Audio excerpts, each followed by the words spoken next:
Vamos a analizar ahora qué factores aumentan o disminuyen el tipo de cambio a corto plazo utilizando el mercado de divisas que construimos en el video anterior de acuerdo al enfoque de activos. Vamos a ver, por ejemplo, qué pasa si aumenta la tasa de interés en Argentina al 35%. Lo que vemos es que al tipo de cambio actual de 100 pesos por dólar, la tasa de rentabilidad en pesos de los depósitos en pesos del 35% es mayor que la tasa de rentabilidad en pesos de los depósitos en dólares, que sigue siendo del 26%. ¿Qué implica esto? Que los inversores van a querer constituir más activos o más depósitos en pesos, van a disminuir su demanda de dólares para aumentar su demanda de pesos argentinos y con eso va a disminuir el tipo de cambio actual. ¿Hay forma de saber cuál es el nuevo tipo de cambio actual? Sí, a través de esta fórmula, que es levemente modificada con respecto a la fórmula anterior. Vamos a incluir el nuevo valor de tasa de interés en pesos, el valor anterior de la tasa de interés en dólares y el valor anterior del tipo de cambio esperado, porque imaginamos que ninguno de estos valores cambia. A partir de estos datos podemos despejar el tipo de cambio y vemos que el nuevo tipo de cambio actual es de 92,3. Alternativamente podemos hacer un pasaje de términos y calcular una tasa de depreciación esperada, que va a ser igual a la diferencia entre las tasas de interés nominales. En este ejemplo, la tasa de depreciación esperada va a ser del 30%. Entonces, teniendo en cuenta que el tipo de cambio esperado sigue siendo de 120, podemos calcular el tipo de cambio actual. De manera que la depreciación que esperamos de 92 a 120 es del 30%, igual al diferencial de tasas de interés. Ustedes, como siempre, tienen que pensar qué pasa en el caso contrario, es decir, si la tasa de interés en Argentina disminuye. Vamos a ver qué pasa si aumenta el tipo de cambio esperado. Vemos que el tipo de cambio esperado es un factor que afecta a la tasa de rentabilidad en pesos de los depósitos en dólares. Si el tipo de cambio esperado aumenta, esta curva se traslada hacia arriba y hacia la derecha, y esto indica que a cada tipo de cambio posible en el momento actual, la tasa de rentabilidad en pesos de los depósitos en dólares va a ser mayor. Entonces, al tipo de cambio de 100 pesos por dólar, la tasa de rentabilidad en pesos de los depósitos en pesos va a ser menor que la tasa de rentabilidad en pesos de los depósitos en dólares. Por ejemplo, la primera va a ser del 26% y los depósitos en dólares van a rendir un 30%. ¿Esto qué implica? Que va a aumentar la demanda de activos nominados en dólares y, consecuentemente, va a aumentar la demanda de dólares necesarios para adquirir estos activos. Este aumento en la demanda de dólares va a hacer aumentar el tipo de cambio actual. Les dejo a ustedes para que piensen y calculen cuál va a ser el nuevo valor del tipo de cambio actual o, en otras palabras, cuál va a ser la tasa de depreciación esperada. Vamos a ver esto mismo con el esquema anterior.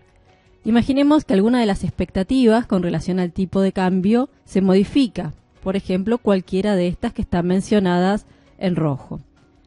De manera que los agentes esperan que el tipo de cambio esperado en un año sea de 130 pesos por dólar en lugar de 120. ¿Qué va a pasar? Vemos que todo funciona exactamente igual hasta dentro de un año, cuando esperamos que los 105 dólares del depósito se transformen en más pesos que antes. Este cambio en las expectativas va a aumentar la demanda de dólares hoy y va a aumentar el tipo de cambio hoy. En otras palabras, todo factor de largo plazo que provoque que el tipo de cambio esperado del peso en el futuro aumente, hará que efectivamente el tipo de cambio aumente hoy o que el peso se deprecie hoy. Y por último, vamos a ver qué pasa si aumenta la tasa de interés de los activos en dólares. De nuevo, esto es un factor que determina la tasa de rentabilidad en pesos de los depósitos en dólares, y un aumento de esta tasa de interés nominal va a hacer que esta curva se traslade hacia arriba o hacia la derecha. Exactamente igual que fuimos razonando en el caso anterior, vemos que al tipo de cambio de 100, la tasa de rentabilidad en pesos de los depósitos en dólares va a ser mayor a la tasa de rentabilidad de los depósitos en pesos, y eso va a hacer que el tipo de cambio actual aumente. Les queda a ustedes para pensar cuál es el nuevo valor del tipo de cambio actual si la tasa de interés en dólares aumenta del 5 al 8%, y cuál es la tasa de depreciación esperada. Vamos a analizar ahora el riesgo, ya que es un factor muy relevante en nuestro país. ¿Cómo juega el riesgo en la condición de paridad de intereses? Dijimos que un activo que es más riesgoso tiene que proporcionar una mayor tasa de rentabilidad para incentivar a los inversores a comprarlo, ya que a igual tasa de rentabilidad esperada, los inversores van a querer adquirir los activos de menor riesgo. Entonces, a la tasa de rentabilidad en pesos de los depósitos en dólares, vamos a agregar una prima de riesgo adicional, y esta es la nueva condición de paridad de intereses. ¿Qué pasa entonces si aumenta el riesgo de los activos argentinos? Por ejemplo, si aumenta el riesgo país. Vamos a ver entonces que la tasa de rentabilidad en pesos de los depósitos en dólares va a aumentar, va a ser comparativamente mayor que antes. De manera que el tipo de cambio actual aumenta. ¿Por qué aumenta? Por el mismo razonamiento que antes, porque un aumento del riesgo en los bonos o en los activos argentinos va a aumentar la demanda de activos nominados en otra moneda, en este caso en dólares. Eso va a aumentar la demanda de dólares y va a aumentar el tipo de cambio actual. Hasta ahora hemos analizado los flujos financieros globales a partir de la oferta y la demanda de activos y vimos de qué forma las tasas de interés, las expectativas de depreciación o devaluación y el riesgo determinan los flujos globales de divisas a corto plazo.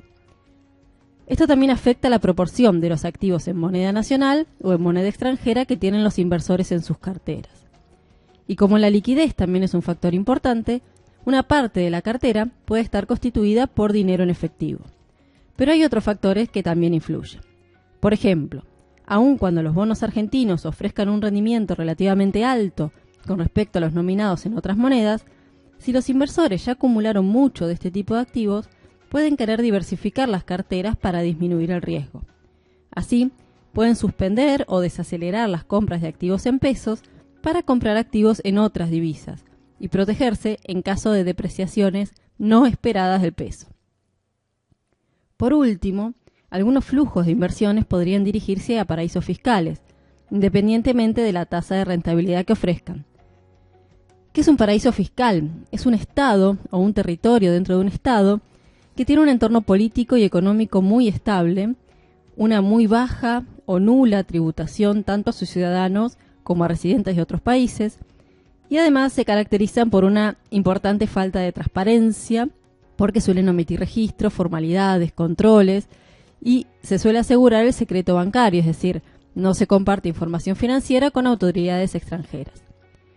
Estos paraísos fiscales, como ustedes saben, son uno de los instrumentos más utilizados para practicar la elusión y la evasión fiscal.